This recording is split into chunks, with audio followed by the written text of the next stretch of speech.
Hey everybody, this is Abby from Realistic Kitchen and Gardens. Today is Friday, August. I have no idea what the date is, honestly. 20th? 21st?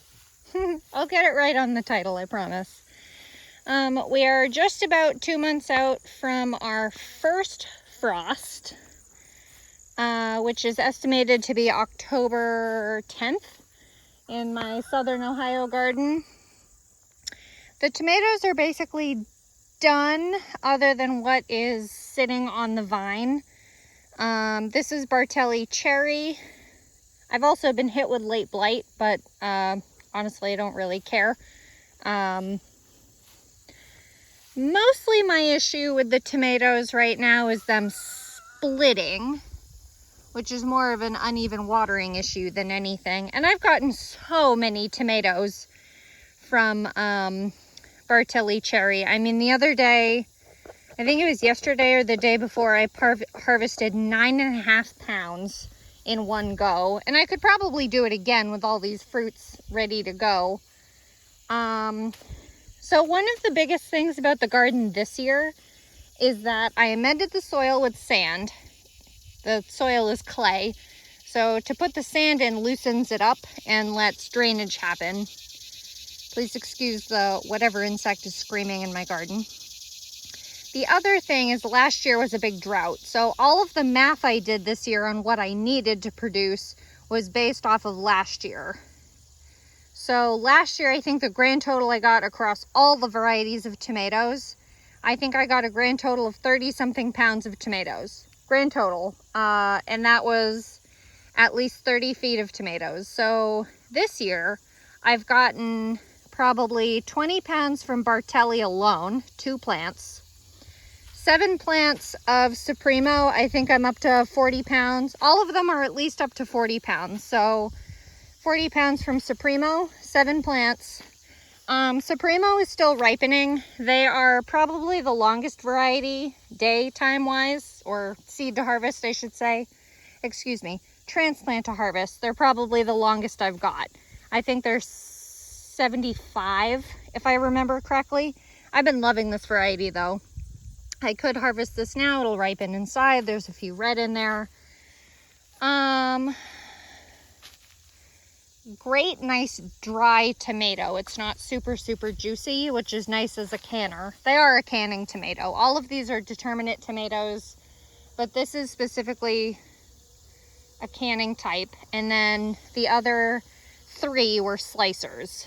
So here's Defiant, which has been a really nice variety. The earliest. Nice, uniform, gorgeous fruit. They look just like cartoon pictures of tomatoes when you cut them. Just that nice, uniform, beautiful ribbed appearance. I think I will definitely grow Defiant again if I wanted super huge volume. They're juicy, but not excessively so. Like you can still can them if you wanted. I think this was one of the first varieties that got hit pretty hard with, maybe a Supremo with blight. Supremo did stop in the high heat of summer, but Defiant kept going, and Defiant was the earliest. And then we have Bobcat, who I severed at the ground recently because as gorgeous of a tomato as it is, they're nice big fruit, but I don't trust touching them. Like, this is a very rare fruit that isn't rotting, isn't moldy, isn't, like, it has a really thin skin. So like that one there is a common example of it. So is that one and that. So a lot of the time you get them with a blemish, whether it was a bug bite, whether it was a scrape from, you know, whatever kind of normal handling you get. And then it proceeds to rot. And, oh God, they're so gross when they rot. I mean, nothing is worse than grabbing a rotting tomato in your hand. So I ended up cutting these at the ground. I think they're a really big tomato. Like some of them were like this nice big size one. A lot of them are this average, smaller to average size, about the size of a large Defiant. Some Defiant were pretty good size, but these guys are bigger, thinner skin, more fragile, more apt to rot. They probably have a higher Brix. They're probably sweeter than other tomatoes, which is probably tastier as a slicer, but not as good as a canner, because you do want the acid. And then this patch was New Yorker tomato, which I severed very early on because the same issue as Bobcat, though Bobcat waited longer to tell me. New Yorker did ripen early, but they were very apt to rot by the time they were fully red, or even close to red. So both Bobcat and New Yorker I had to harvest basically when they were pink to prevent getting rot. And even then, half the ones that I brought in from Bobcat that were pink still rotted on the counter, and I had to wait for them to fully ripen on the counter. And I just don't have the space for that. Actually, New Yorker came back a little bit. That's what this tomato is here, tomato plant. And then the Gleam Mixed Nasturtiums, if you've been seeing them in periphery, have been really great. They're supposed to be a mix of climbing, trailing, whatever, which is what this one is doing. I planted, I think, 9, seeded out 9, and I think 3 or 4 of them were actually climbers. So 2 at the front, there was an orange one and a peachy pink one. But all the rest of them are just the regular mounding. I love the yellow, but it's a mounding, it's not a climbing. And then this lemon basil is flowering and all the bees are enjoying them, having a great time. And then Florence fennel, bulb fennel, seeded I think the end of July or so. I've been watering pretty consistently. Things in the carrot family, parsley family, whatever, like to have pretty even watering. I think I seeded every foot, so it's supposed to be like 15 or 16, and I've only got 5 left, so I'm not sure. This is from My Gardener, this variety, so I don't know if it's more apt to disease or if something nibbled them or what, but they're not there anymore. I only have got 5. Ooh, look, a tag. I can tell you when I seeded it. July 21st. And I believe it's a 70 or 75 day harvest. All the potatoes are finally out. I got a really nice 25-pound harvest of caribou russet. So that was nice. I might as well start on this end since I'm over here already. Burgundy okra, finally in its full flush. These plants are gorgeous. The pods are really nice. The plants are a little bit big.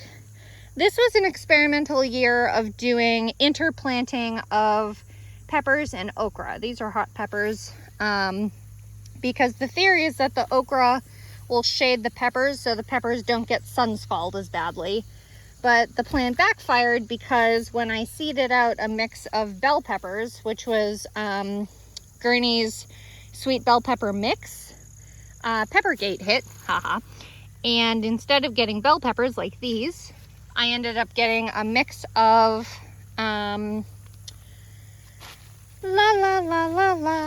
banana peppers and what was the other one? Like these stupid little cherry peppers or something. They're round little things. I'm just looking for more pods to show you. These are 2 blooms that just finished. You can even see the flower on the ground. But these are pods that are just starting up and a bunch more flowers. So the okra is going to be doing good. The peppers are struggling along. I mean, I haven't weeded well, and the okra is a behemoth. So timing wise, if things had gone the way I wanted and these peppers were the original ones I planted, if they were, I think it would have worked out a lot better because the pepper plants would have been a lot more mature and fruiting a while now than compared to just starting to fruit. So that's unfortunate, but here we are. Whoops, I missed one yesterday. I love okra blossoms. They're in the same family as hibiscus, so they The blooms look very similar. I think I have 9 okra plants this year. They're doing pretty good. I think these are all Ozark Giant Red bell peppers, so they'll ripen to red if they have enough time to ripen. They may not. I mean, just because it's a 75-day variety doesn't mean the red peppers will be ready at 75 days. And then this, excuse me, early jalapeno is still fruiting its head off. I mean, I could not give less of a shit about this hot pepper. I really should have pulled it out. I pulled out all the banana peppers earlier this year, and I pulled out one of the other early jalapenos. Again, I had planned all my math on what I got last year, which was drivel, compared to what's happening this year. Like, I've gotten 3 different flushes of peppers. So, I mean, it's of hot peppers. So it's way more than I expected. The rest of this row is taken over with watermelon and butternut squash. There's even a butternut squash right here. I'm going to be drowning so badly in butternut squash. There's 2 big ones there. There is a watermelon over here, Dixie Queen watermelon, which I guess I'll start on this end. Where is it? There it is. There's a Dixie Queen watermelon right there. And then the celeriac is, I looked at one recently. It's still in there. It's probably ready to pull out, but they're so teeny. I don't even know if it's worth pulling out. They're yummy, but I mean, they're so itsy bitsy. Celeries, carrots, that kind of thing will seed in their 2nd year if you let them overwinter. So I'm tempted to let them do that and see what happens. Here's the biggest watermelon I've got. Still waiting for that curly Q to turn. The stripes are kind of dark though. So tempted. Anyway, the squash arch. Butternut squash, still spreading, still flowering, still fruiting. I've been cutting them to keep them in where I want them to stay. And both Ceres, which is this variety here, and then Waltham butternut down here. Pepita pumpkin died very early on, I think to some kind of disease. Probably either disease or squash vine borer. And then the ones, and I harvested the fruits yesterday. And they were very long overdue being harvested, which was my fault. I am the one that left them there. So they're very buggy and probably not going to be very edible, but I'm going to see if they have any viable pepita seeds in them, at least to save that. And then the chickens can have the squash flesh. I don't care about that. I have plenty canned. My son loves the canned pumpkin.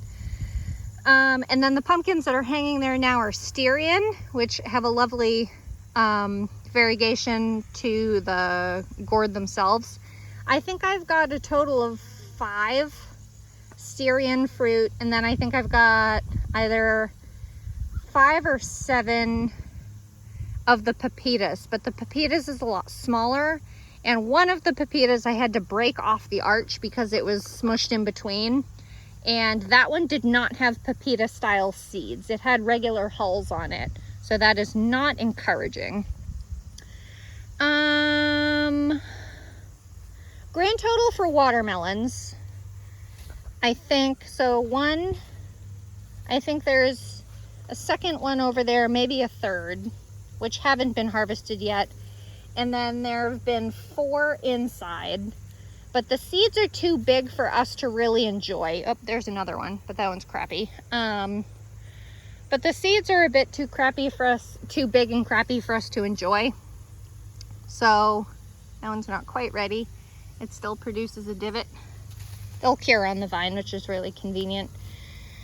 So overall, Dixie Queen, I don't think is a very good fit for my area. I've been told it's a southern cultivar, so it takes a lot longer and more heat to really ripen properly. So I'll be trying a different watermelon variety next year. This is the very last Hannah's Choice cantaloupe here, and I'm curious if it'll actually live through that, because this vine is not looking good. It's one aberrant fruit. It's really kind of random. I mean, it still needs to bulk up a decent amount. It's still very blue. And when they're ready to harvest, they're like a gorgeous creamy orangey yellow. I think I've shown it on camera. Otherwise, Hannah's Choice Cantaloupe is basically finished, succumbing to some kind of disease. Unknown, not really concerned. It's the end of the season. I've got a total of 28 this season. Ooh, look at that butterfly over there on the, you definitely can't see that on camera. It's black with yellow stripes on it. I can't tell if it's a swallowtail or not. I've been loving the butterflies this year. I've been having a ton of monarchs on those giant tall thistles in the background. I'll have to point it out in a minute. Here's a good look at one of the Styrian. Pretty good size. This is what happens to a number of the pumpkins that I leave out too long. I'm just looking at this, whatever this is. I have no idea what I touched. There's some kind of bug here. I don't know what that was. I'm pretty sure it's a vine borer going into the vine, and it leaves little, it's almost like carpenter ants. It leaves little sawdust there, and it'll actually go into the fruit and ruin the kind of, I'm gonna say bloom for lack of a better term, and the squash will eventually rot inside without looking bad on the outside until you cut it open and it's gross and buggy. So there you go. Summer Dance Cucumber, still producing. This was started indoors in April. There's 2 plants. It's been trained on this trellis, and I have gotten over 120 pounds documented from this. Yeah, I cut all the picklers. Ooh, you might be able to see the butterfly now. I might be able to too. Eating off Cherry Queen Zinnia. I don't know. I'm not very good with butterfly species. I just know monarchs and a couple of the common swallowtail types. I cut all the picklers down very early in the season because I got something like 40 pounds right away and canned them up for pickles and said that's enough, and I cut them because I was going out of my mind with that. And then, so there's Cherry Queen Zinnia. I should go down and point that out. So I'll just look at this first. I'm really surprised the zucchini's even still producing. It's so ratchet looking. I thought it was getting a vine borer, but apparently it's getting something else. God, I hate zucchini plants. I think they're really gross because, oh, there's a bunch of squash bugs on here too. Little squash bug nymphs.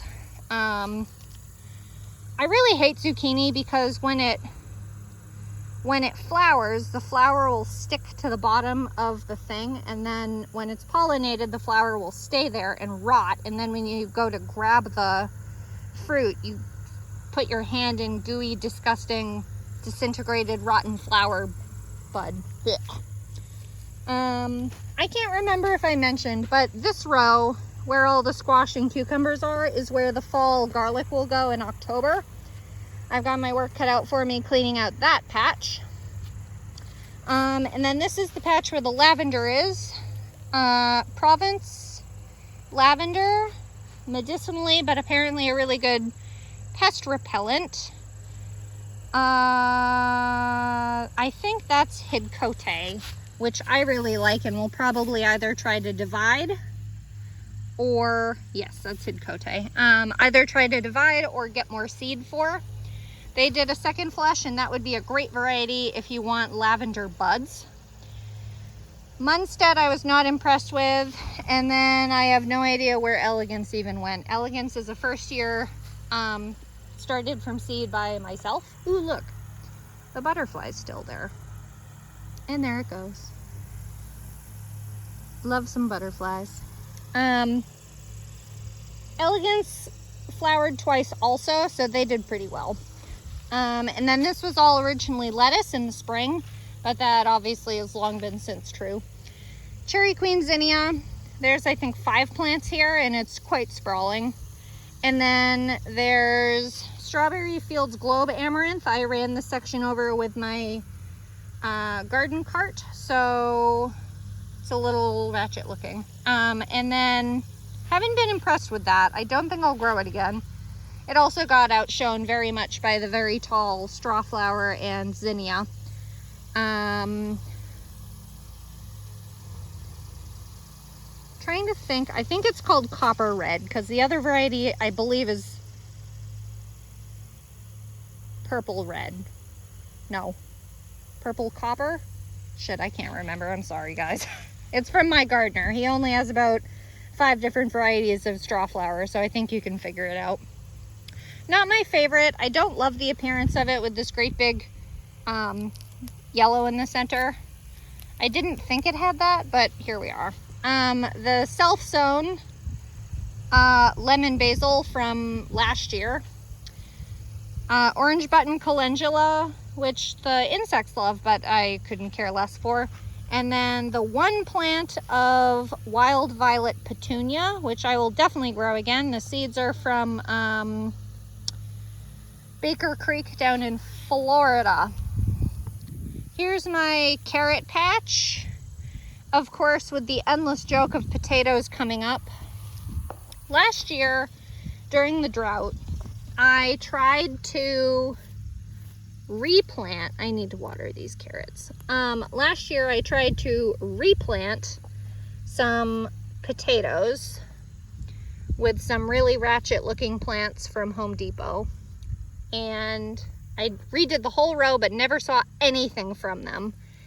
And then this year, I'm getting tons of potato plants coming up. They came up through my onions, and now they're gonna come up through my carrots. These are Bolero Nantes carrots. I get the pelleted seed to make my own life easier because I am not a slave to my garden. My garden works for me. So I've got 32 feet. They were seeded, I think, probably a week or two after there's another potato coming up. You're so funny. I think I planted them a week or two after the fennel, the bulb fennel. So probably very end of July, if not the first week or so of August. So they're doing pretty good. I did the carrot boards on them to keep them cool and moist because it's been a brutally hot summer. This is my Nemesis Wild Violet. Carrots are doing pretty good. There's another freaking potato. What is that, the third potato? Y'all aren't funny. I usually try to do, I didn't even try that. Well, no, I did try. I usually try to do a batch of parsnips, which need to go in June. But every year when I try to seed out parsnips is the 1 week that week. Ooh, that's a big spider. Hello, will you move for the camera? Boop. I don't know if you saw them or not. They usually just run. I have no idea what they are, but they just run from me. They don't bother me. Sometimes they give me the whoo, but they don't usually bother me. Of course, the 1 week I try to plant my parsnips is always the week that it's in the 90s, and even with the carrot boards, you cannot make 90 degrees go away. So they usually don't germinate for me. So next year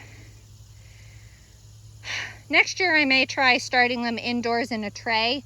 One of the farmers I used to purchase from, he actually did that. He started them indoors and transplanted them, and his worked fine. So I guess I'll try that next year. But this is where I tried to put them in June, and I guess it worked out because all the butternut squash are here. Like, there's only 4 plants of butternut squash. The last vine that starts of butternut squash is right around there. So the plants have come all the way down here, and they go all the way over, or all the way straight across the base and all the way over there into where the watermelons are. So butternut squash are no joke, which is why I usually try to put them on an arch to try to lessen the impact of the vines, though it is pretty decent weed control, I guess.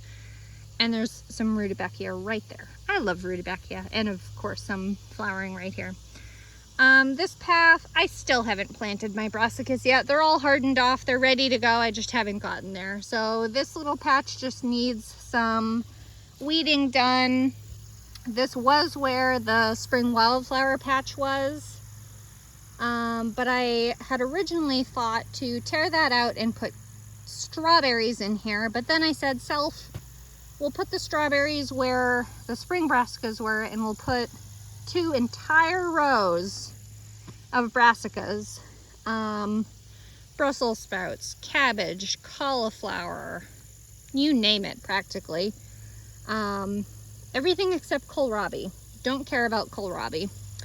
And then there's peanuts that I have done absolutely nothing for. Coral Fountains Amaranth, doing pretty well. Florenza Sunflower, looking gorgeous. It's very varied this year because I did 2 different seedings. I did the very end bit of seed that I had from the original batch from Fedco, which I think is on this side. So I think that plant is what Florenza is supposed to look like. It's very uniform, it's nice and dark middle with the yellow tips. It's a branching variety. I think that one is a really good example of Florenza too. But then there's these ones that I'm fairly certain I got from Pine Tree Seeds. Although they're pretty uniform, they're also kind of varied. Like each plant is a bit varied. So that plant, if I were breeding this program, I probably wouldn't take seeds from that. I'd probably keep, maybe not that one because that one's varied too. Look at that one stalk on there. But that one would be a good keeper, that one. And then maybe these 2. Anyway, I digress. Bonanza Mix marigolds. 1, 2, 3, there is a 4th one. Oh, 4. That was originally in the rainbow flower mix, but I moved when I planted this stuff out. They're doing pretty good. Oh, the Chinese yard-long beans, I cut at the base, so they're just dying off now. We didn't use them. They basically taste like raw broccoli, but they grow like a bean, like a green bean, a very, very large green bean. So not my favorite. I culled them. I won't grow them again, yada, yada. I'll walk over here now, finally. It was a good view because it's so tall. Let me get a good look here. Carminat, pole bean. I've already gotten 4 pounds off these plants. I definitely need to harvest again. But here is probably the largest example of, nope, I made a liar out of me.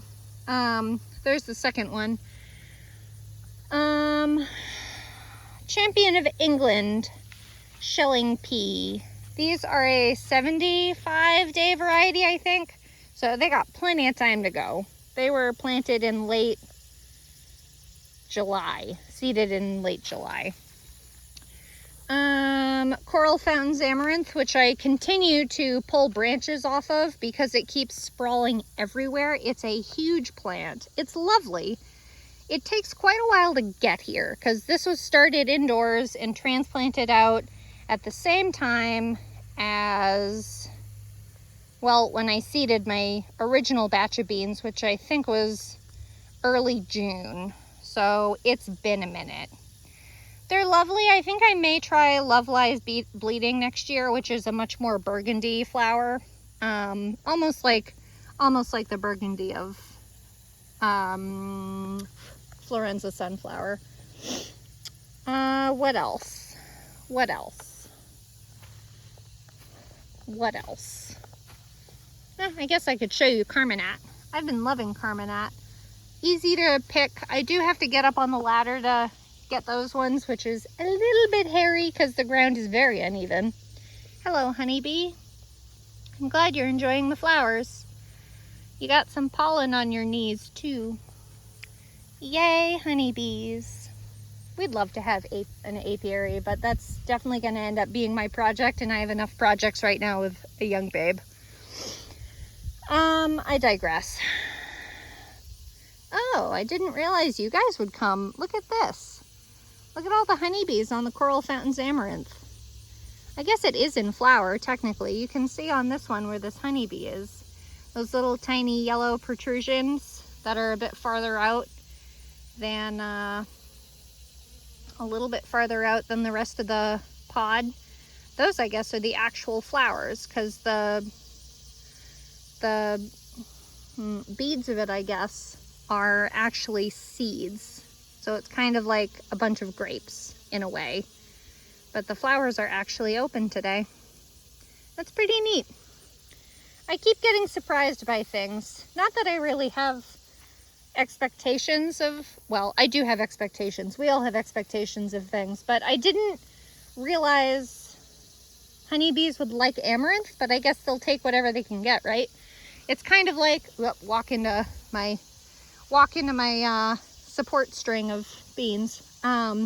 I definitely will be doing pole beans again, and I will definitely be doing a better trellising system.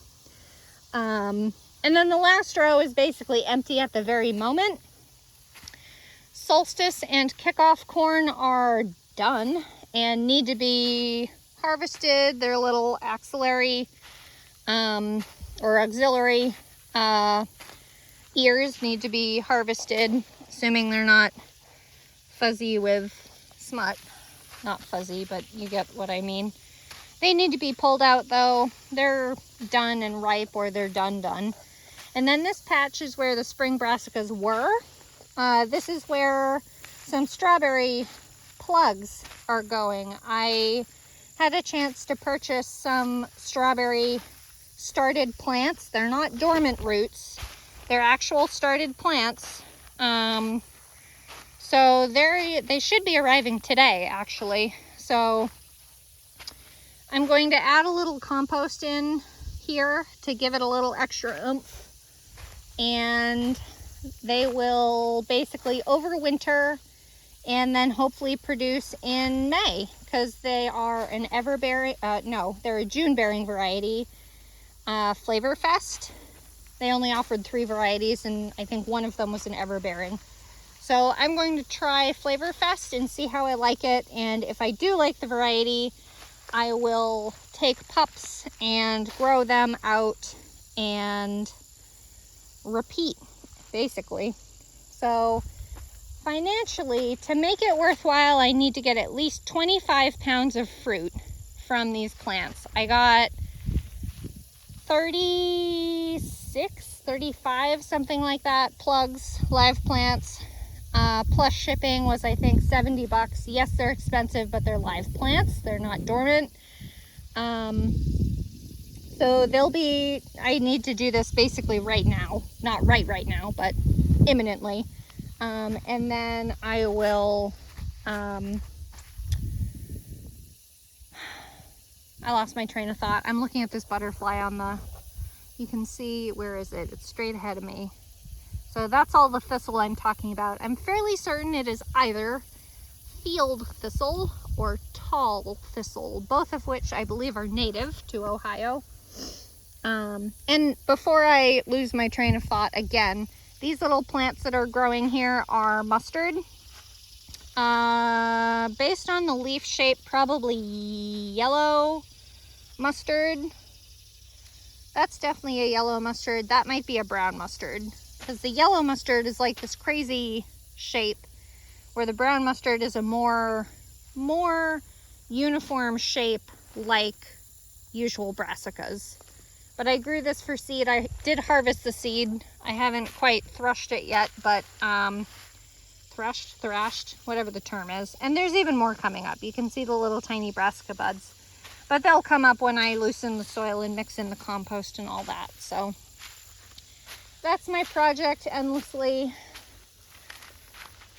I almost regret doing such a large fall garden, because I would love a break. It's been a long garden season with a newborn baby, but hopefully with the ground, hopefully with the rows having been amended, I'll get a lot better of a harvest of the brassicas than I do usually in the fall. The fall isn't bad because you start hot and then get cooler by the time you harvest, which is a lot better than starting cool and then ending hot like in the spring, because brassicas, when it gets over 80 degrees, are more apt to bolt, go to flower, not produce the way you want them. So the fall in theory is better, but by this time I'm sure most of us gardeners are just like, I'm so done. I usually have a lot more energy for this, but an 8.5-month-old baby is a lot of energy. A lot of energy. Anyway, I'll stop rambling. If you like this kind of stuff, please like, comment, and subscribe for more.